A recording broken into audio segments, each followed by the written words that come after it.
Pues hace 2 semanas nos visitaba en este estudio Pilar Rodríguez, que es psicóloga y la autora de un libro que se llama Familias Enredadas. Y hablamos mucho de adolescentes y de estas adicciones a las nuevas tecnologías, a los móviles, a las consolas, a Internet en general, redes sociales. Me parecía que el tema era lo suficientemente importante e interesante como para seguir abundando y ahondando en él y en ese libro a lo largo de más entregas en siguientes semanas. Y hoy vuelve otra vez. Vamos a intentar hacerlo cada 15 días de la mano de Pilar Rodríguez, que hoy viene acompañada de Paulo Cosín, que es el propietario y editor de la editorial Morata, la editorial que publica el libro. Ya les saluda a los dos. Buenas noches, Pilar. Buenas noches, Federico. Buenas noches, Paulo. Buenas noches, Federico. Les digo a ustedes que si quieren, ya lo saben, y tienen alguna pregunta en el 91 533 9021 y 91 535 1614, nos pueden llamar y hacerla, sobre todo si tienen algún hijo adolescente que está en estas situaciones o creen ustedes que puede estar en alguna de estas situaciones que vamos a contar o que vamos a comentar. No duden en llamarnos y en preguntarlo. 91 533 9021, 91 535 1614. Y Pilar, hoy, ¿de qué vamos a hablar? Pues bien, pues como comentaste que íbamos a ir desgranando un poquito los capítulos del libro, pues hay un primer capítulo súper pequeñito que habla un poco de Internet, la diversión. Sí. Y bueno, ese sería un tema, y por otro lado sería el tema de los delitos telemáticos, que tiene un título así bastante curioso, ¿no? Bastante llamativo ya. Pues vamos con el primero, porque ese primer capítulo, que es más breve, sobre todo lo que muestras un poco son las principales preocupaciones de los padres, que tenemos los padres. Ahora estaba leyendo aquí, pero es que son las que tengo yo. Quiero decir, pues lógico, los contenidos inapropiados. Sí. A mí hay un asunto, por ejemplo, que me preocupa en exceso en los jóvenes, y es que y alguna vez me lo han comentado, fíjate, haciendo alguna entrevista política a gente que se dedica al mundo del feminismo, del tal, me insiste mucho en los comportamientos, que detrás de los comportamientos machistas en muchos adolescentes lo que hay es, por ejemplo, un acceso ilimitado al porno en streaming a través de los teléfonos móviles, la posibilidad de que den datos o ofrezcan informaciones que no deberían de ofrecer, incluso que utilicen a veces información que no es suya, que es de sus padres. Es decir, a mí me ha pasado, de hecho. Es un hijo, lo cuento así, estas cosas a veces son los casos personales, a veces son los más que de pronto le cogió una tarjeta a su madre y de pronto le llegó un cargo de 90 euros porque se había dedicado a hacer compras para no sé qué juego en el móvil, ¿no? Entonces, este tipo de situaciones yo creo que son las que más nos preocupan a los padres, ¿no? Sí, yo quería insistir, porque cuando contamos las cosas que nos preocupan, aquí Pilar pone en un recuadro en la página 25 muy claro, dice preocuparse, y luego pone otra palabra que le quita el pre y le dice ocuparse. Entonces, muchas veces, como no conocemos y esto nos desborda, pues nos quedamos muy inquietos. Yo como padre me pasa lo mismo, es decir, claro. Y entonces esta inquietud, estos miedos, paralizan. ¿Vale? Entonces aquí lo que Pilar plantea es decir, usted no se quede paralizado cuando empiece a ver que si su hijo está dando datos en Internet, que si está cogiendo... Claro, cuando el caso que acabas de comentar, es decir, si de repente veo que mi hijo está haciendo eso, lo primero que hago es alarmarme muchísimo. Si es capaz de hacer eso, ¿qué más es capaz de hacer? Si le veo mirando porno y si le veo haciendo cosas... Entonces, eso nos alarma. Lo que plantea Pilar es este alarmismo que no nos lleve a una inmovilización, sino a ocuparnos, es decir, a formarnos, a comprender. Y es un poco los conceptos y la idea que trae Pilar aquí hoy para que nos pueda explicar cada una de estas cosas y nos quite ese alarmismo y empecemos a actuar de manera positiva. Pilar. Pues sí, muchas gracias, Paulo, porque efectivamente me tiene cogido muy bien cuál es el mensaje y además lo explicas estupendamente. Y efectivamente, es que es lo que yo me encuentro. Es un caso tuyo, Federico, pero es que yo lo he tenido la semana pasada. He tenido una familia en donde ha habido, bueno, pues un rifirrafe familiar a costa de que el niño ha estado visualizando pornografía y se sabe, y eso ha llegado a mayores y tal. Y me dice, ¿cómo puedo yo estar ahora tranquila? Me decía la madre, porque claro, él va a querer, el niño tiene 12 años, ¿eh? Ya, es claro. un dato importante No, para pero hablar. es que... Entonces, no estamos hablando, a esas edades hay mucha diferencia entre un niño de 10 y uno de 12, entre uno de 12 y uno de 14, esas cosas. Entonces, el niño hasta entonces, ¿cómo? Vamos a ver, pues esto es como cuando te cogían una revistita en otros tiempos, tal. Entonces, tampoco vamos pero sí que, primero, la educación es lo primero de que se habla. Si no educamos en ser responsables, difícilmente ellos van a saber, pero ellos saben mucho, son muy inteligentes y se mueven como pez en el agua lo que es con la tecnología, pero realmente ellos les falta la experiencia y les falta saber hacer un buen uso responsable. Eso no solamente a las familias, es que hay que incorporarlo desde las escuelas, desde los colegios. ¿Cómo van a aprender estos chavales a hacer un uso responsable? Sí. Es decir, ni lo ven en casa tampoco, porque eso es otra cosa. Los referentes que son los padres y son los profesores, pues si no hay... Yo vengo esta mañana a hacer un seminario en un colegio, precisamente, y el tema es que estábamos hablando del acoso, que está un poco entremezclado, del ciberbullying, estábamos hablando, y decía, es que si vienes aquí una vez al año, pues lo que yo digo en el libro también, claro. Si vengo una vez al año, difícilmente estamos haciendo prevención para los chavales. Menos mal que ahora se lo estoy dando a los profesionales para que ellos lo puedan dar en sus clases. Digamos, yo planto la semilla en ellos y ellos ya lo plantan al grupo de escolares. Pero si no, es decir, el que pases por una clase un día, eso realmente los chavales, lo de comprar los videojuegos, sí que se está dando bastante. Pero, es decir, en el caso que tú has dicho, te vino sin saberlo, pero yo los casos que conozco son al contrario, con el beneplácito del padre o de la madre, que ha salido un videojuego nuevo, pues nada, pues eso, cárgalo, y lo carga la tarjeta. No, yo no se lo permito. Entonces, claro, pero hay familias donde eso se ha dejado de hacer a partir de que he pasado yo por allí. Pero eso se hacía anteriormente, y sí. Claro, es que date cuenta que llega una persona que no conoce de nada y prácticamente le tienes que decir lo que tienen que hacer o no tienen que hacer, que eso también es un tema importante. Entonces, pues sí, lo entienden, ¿no? Un menor no puede tener esa disponibilidad, pues porque no, es decir, no es el momento para que haga ese tipo de cosas y hay que ser coherente. Cuando somos padres, tenemos que tomar el rol de padres, no el rol de amigos. Eso es. Y hay que hacer lo que tienes que hacer, no hay que hacer otra cosa. Sí, yo quería, para que no nos perdamos y además supongo que el tiempo pasa volando siempre en la radio, habíamos comentado el tema del acceso a pornografía y demás. Yo quería preguntarle a Pilar, porque habla en el capítulo 2, que va hablando de cada uno de los riesgos, hablas del sexting, Pilar. Sí. Entonces, ¿hasta qué punto toda esta conexión y las posibilidades de visualizar estos tipos de contenidos conllevan a que también puedan exponer fotografías, que esto es lo que es el sexting, ¿no? Poner fotografías con contenido más explícito, y que luego tú comentas muchas veces que los propios adolescentes, cuando hablas con ellos, no son conscientes del grado de exposición que están teniendo con esas fotografías. Yo creo, así relacionamos entramos un poquito en el capítulo 2 y nos cuentas un poco sobre el sexting y cómo lo estás viendo y cómo lo trabajas. Sí, pues realmente el sexting es que está a la orden del día. El ciberbullying junto con el sexting son dos de los riesgos en Internet en los que los chavales están metidos casi todos. Pues es el envío, el sexting simplemente es el envío de fotos comprometidas, que yo siempre comento eso, ¿no? Foto comprometida, insinuantes, sexuales, un poco en ese tono. Se las hacen, la mayoría lo hacen los selfies, ¿no? Se los hacen ellos mismos y los envían.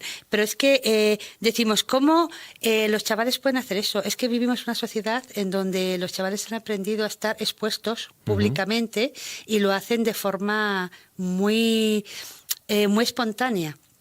realmente ellos exhibirse, realmente, bueno, la primera que es diversión o internet, habla de eso, es que el móvil es un instrumento, es una herramienta donde se socializan. Ellos se socializan a través de internet, a través de las redes sociales.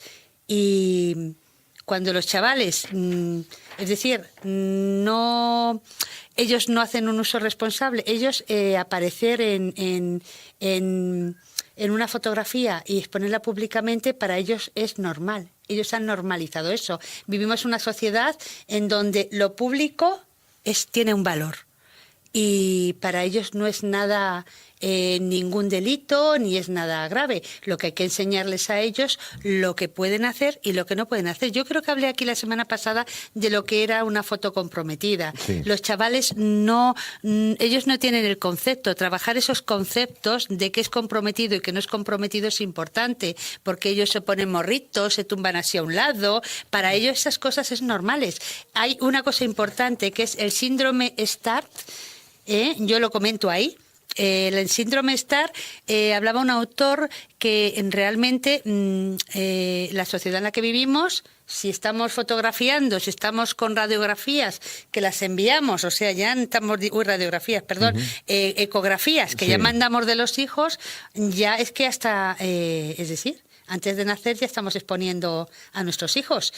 Entonces, digamos que es que eso estamos transmitiendo, es la herencia que les estamos dejando. Realmente los padres estamos pasando esa herencia y ellos ya de pequeño ya se hacen fotos, posan, porque posan perfectamente bien, además. Hay que decir, son fotogénicos, sí, posan, ellos saben, ¿verdad? Además, saben perfectamente. Sí, y además tienen sus propias aplicaciones luego para corregir los defectos de las fotos y este tipo de cosas. O sea, que es que lo hacen de maravilla todo esto, sí. Y hay aquí un tema importante, que es la falta de percepción de riesgo que ellos tienen. Eso es un tema importante, porque ellos, eso se llama además falta de percepción de identidad digital. Tiene un nombre técnico, lo que es en las redes sociales. Y me parece un concepto muy importante, porque yo puedo estar en riesgo, pero si yo no sé que estoy en riesgo, difícilmente me voy a proteger. Obvio. Entonces, es importante que ellos aprendan a identificar, es decir, la intensidad de las cosas. Pues claro que puedes mandar a lo mejor una foto en determinada pose, pero ¿en qué pose? Si a lo mejor es tu novio ahora y a lo mejor se enfada y la distribuye. Lo que se publique, lo que envías, no tienes control. Y esas cosas ellos las tienen que aprender. Porque parece que está en el aire, pero si no se hacen explícitas y se educa en eso, ellos difícilmente lo van a captar. Entonces es muy importante, porque ellos lo ven como, bueno, como una imagen, son adolescentes o son jóvenes, pero realmente si no hay alguien que les haga reparar en eso hay que trabajarlo. Si no hay alguien que les haga reparar en eso, digan, ahí va, pues sí que es verdad, y les pongan casos. El caso de Amanda Todd, ¿no? Se llama, que por cierto sí, de Amanda Todd, la chica que se suicidó. Sí. Exactamente, esa chica comenzó con ciberbullying, sexting, sextorsión, fue pasando y mira cómo acabó. Pero precisamente el sexting es una de las... Mandó fotos, ella, insinuantes, mandó fotos y luego, pues bueno, cayó en manos de un indeseable y... Entonces, Pilar, tal y como sueles comentar, esta falta de conciencia de lo que supone el acceso a la tecnología, es decir, la aportación de datos, las imágenes que ponemos, las fotos que hacemos, los comentarios que realizamos, o sea, la falta de conciencia de lo que se hace con esa información es la clave que tú pondrías. Sí. Tanto en las familias como en el mundo educativo, en una educación sobre esto lo tenemos, pero tenéis que ser conscientes como chicos y chicas de qué sucede con esa información, ¿no? Hasta qué punto toda esa información al final, ¿para qué sirve? Yo creo que eso es lo que falta por conocer. Es decir, cuando estás dando información sobre tus datos, sobre lo que sea, no solamente la imagen, sino también los datos, pero eso nos pasa a los adultos. Es decir, no somos lo suficientemente conscientes de cuando ponemos un dato de una tarjeta, de cuando estamos dando esa información, qué pasa con eso, ¿no? Y al final lo que es una realidad es que todo eso forma parte de lo que se llama el Big Data, ¿no? pero Sí. que esa conciencia de qué pasa con el Big Data y cuáles son las consecuencias, eso es lo que no estamos valorando, no solamente en el mundo educativo y las familias, sino a nivel global en la sociedad, ¿no? Efectivamente, falta cultura de la privacidad. Eso es. Ese es el nombre que le podríamos dar. ¿Mm? Falta cultura de la privacidad y todo vale. Y todo lo mío puede estar fuera. Entonces, problemas hay, porque si no, no habría unidades de delitos telemáticos. Es cultura de la privacidad y también es una necesidad de reconocimiento social. Bueno, totalmente. O sea, los adolescentes y los jóvenes, ellos necesitan, pero es que lo han mamado desde pequeños. Quítaselo ahora. Entonces, ellos, es decir, se socializan así. Ellos se socializan así. Por ejemplo, pero en todo, para juegos y para todo. Hubo el caso que tenía de un chico con un videojuego que le castigó el padre por tema de notas y tal, y porque estaba mucho tiempo suspendido y tal, pues te lo quitó. No sé si le quitó, pues como 20 días o así. Cuando yo, claro, le voy a ver y tal por el tema de las notas, ¿no? Para que fuera sacando mejores notas y esto. Cuando le voy a ver una de las veces que ya se lo da el padre, mira, qué bien que has aprobado tantas y tal, te da, se pone ya, pero ahora ya, digo, anda, pero yo me creía que te ibas a poner contento. Y se pone, no, chico de 14 años, yo siempre veo importante eso, más grande que yo. Así, pues que ya, ¿para qué? Ya no está. Bueno, pero que no eso, pues sí, pero es que ahora, claro, ahora a ver yo cómo saco no sé cuántos puntos, porque yo antes iba, digo, pero bueno, ¿cuántas horas, cuánto tardarías? Me dice, pues empieza a echar cuentas, no sé cuánto. Pues no sé, a lo mejor dentro de 3 meses podría llegar, pero ellos ya estarán en no sé dónde. O sea, es un valor para ellos, es decir, se relacionan, es un valor el estar ahí. De forma permanente, da igual, tienen que estar ahí, como tú has dicho, la exposición, sí, pero es que cómo se comunican, cómo se hablan, realmente es que sí, engordan su ego, su autoestima, con eso, claro. Cuantos más likes a tu foto en Instagram, mejor, ¿no? Sí. Totalmente. Esto me recuerda, Eso es buenísimo. hay un apartado al final del libro que ¿verdad? habla sobre lecturas, películas y demás. Hay una película que trata todo este tema, que es Nerf, Sí. un juego sin reglas, ¿no? Es Sí, hasta sí, dónde la puede conozco, llevar. sí. Entonces estamos dando estas recomendaciones precisamente para que esa pasión y ese deslumbramiento que tienen por los likes, bueno, pues que de alguna manera también se puedan, a través de estas películas, ver que eso puede llegar a una situación bastante descontrolada, ¿no? Pilar, estamos en el capítulo 2, la amenaza fantasma. Sí.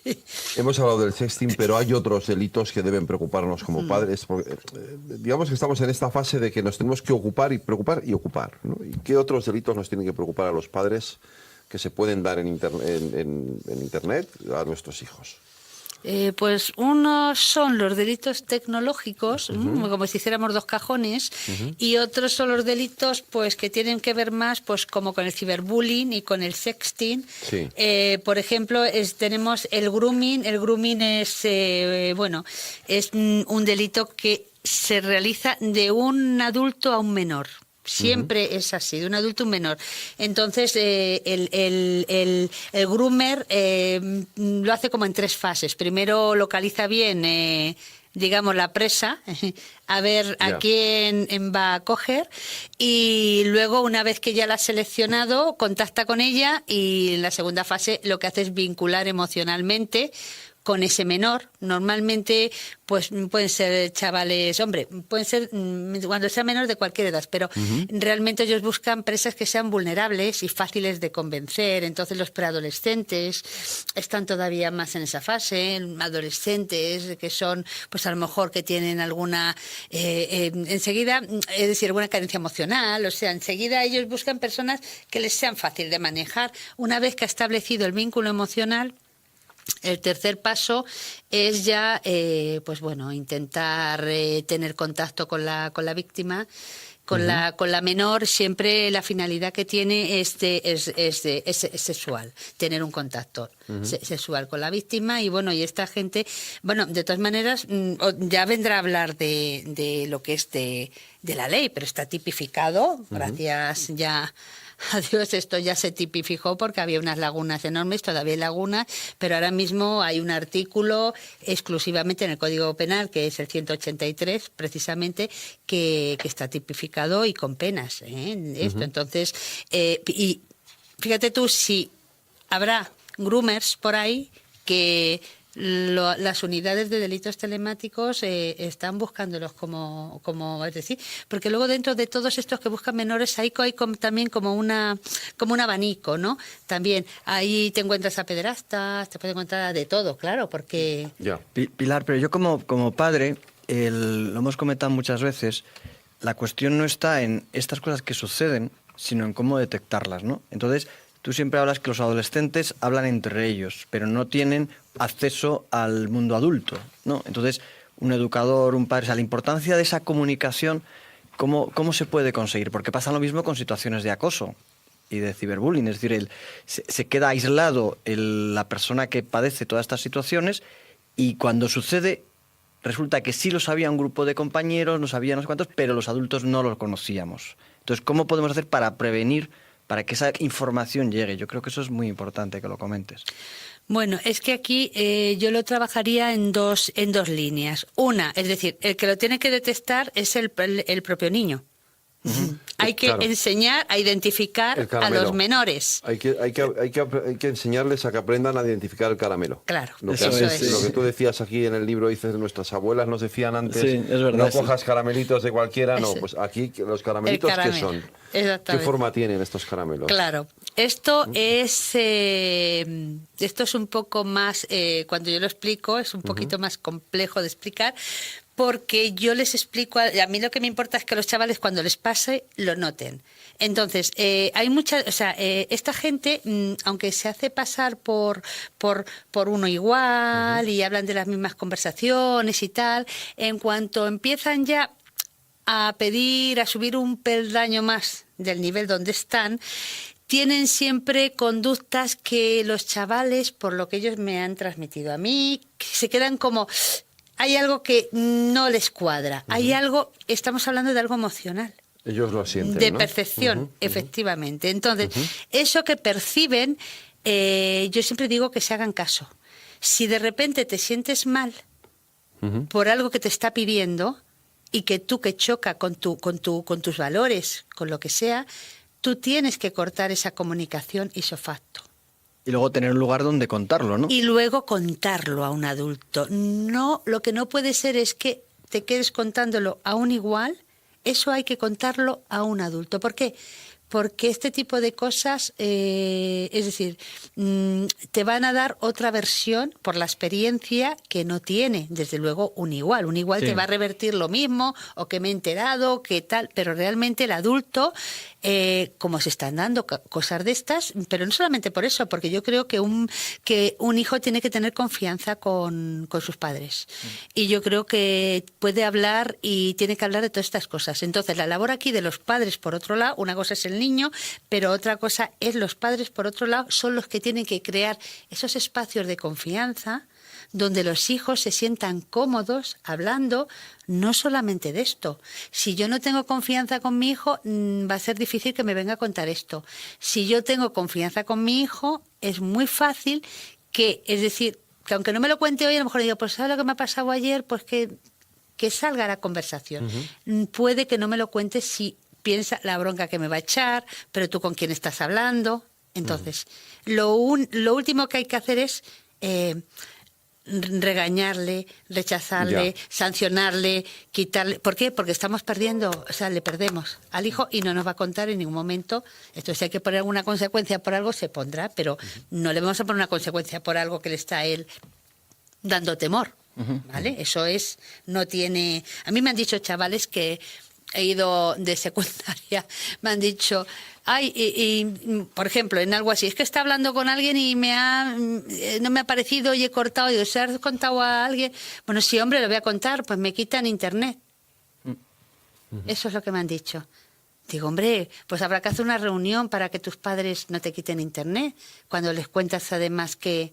Pero luego hay otra cosa que cuando se dan cuenta de esto, pero si resulta que hay un chantaje detrás, porque hablas aquí de la sextorsión, es decir, una vez que yo ya he notado que no estoy en el sitio que estoy, pero me están haciendo chantaje, porque ya si hay alguna foto comprometida, o se lo van a contar a mis padres, se lo van a contar al tal, entonces ahí, ¿cómo salen de ahí?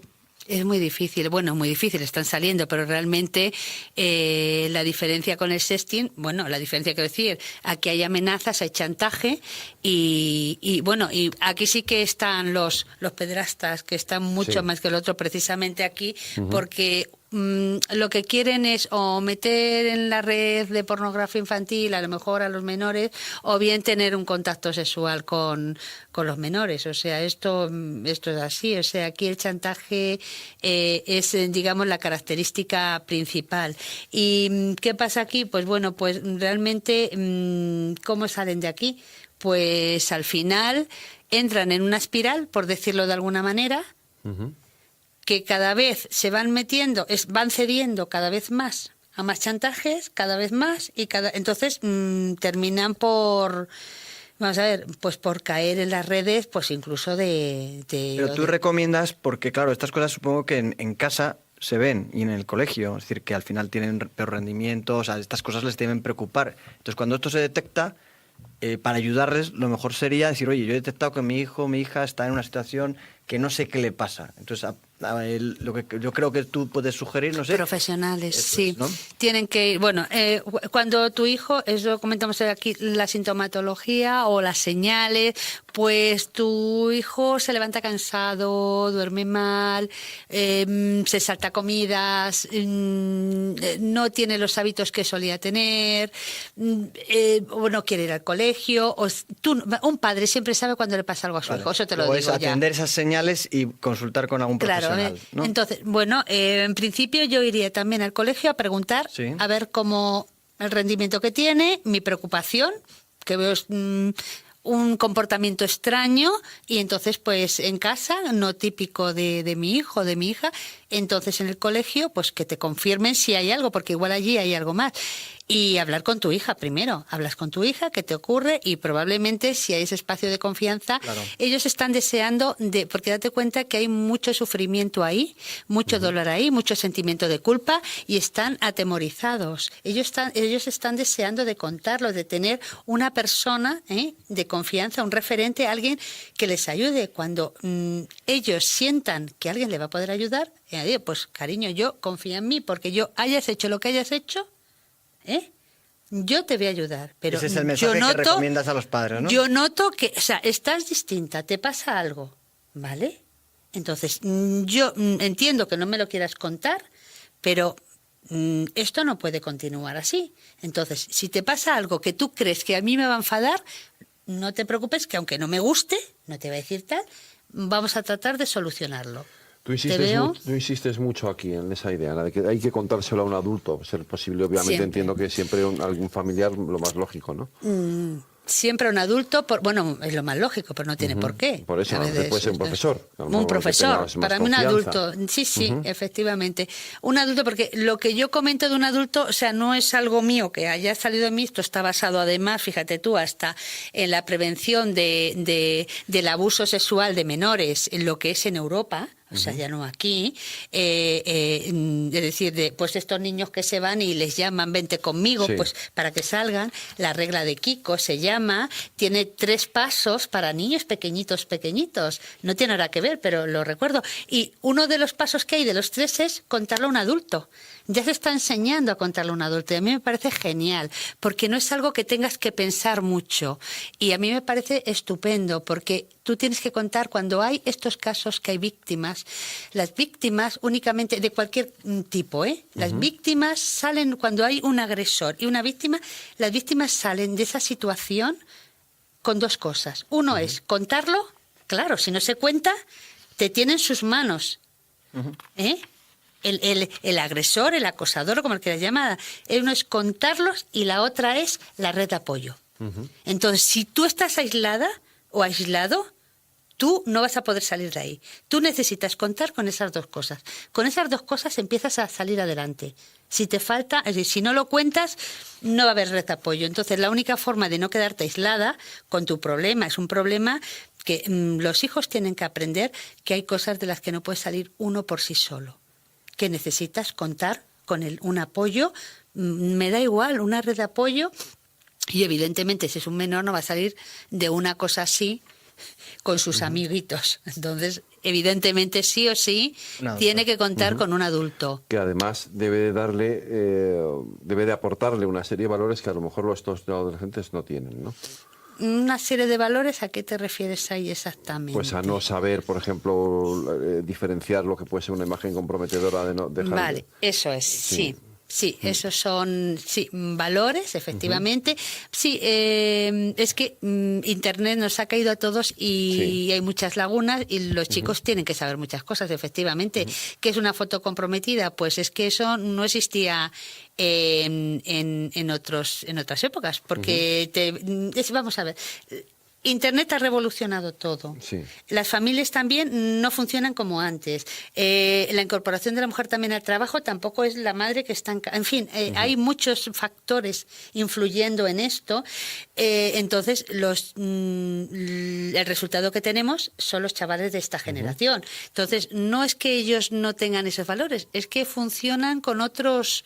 Sí, pero cuestiones como el respeto, la intimidad, ¿no? O sea, son cosas que supongo que es lo que Federico quería comentar. Falta. Pero eso es muy importante. Tenemos que seguir Eso en el próximo programa. Porque es que media hora pasa muy rápido. Tienes tu razón. Sí, así media es. hora se pasa enseguida en la radio. Pilar Rodríguez y Pablo Cosín, muchísimas gracias por haberme acompañado en este especial de Luces en la Noche. Gracias. Pues Gracias a Y ti. dentro de gracias a 15 ti. días te espero aquí otra vez. Que Perfecto. tenemos que seguir hablando de todo esto. Perfecto, muchas Gracias. gracias a ti. Hasta luego.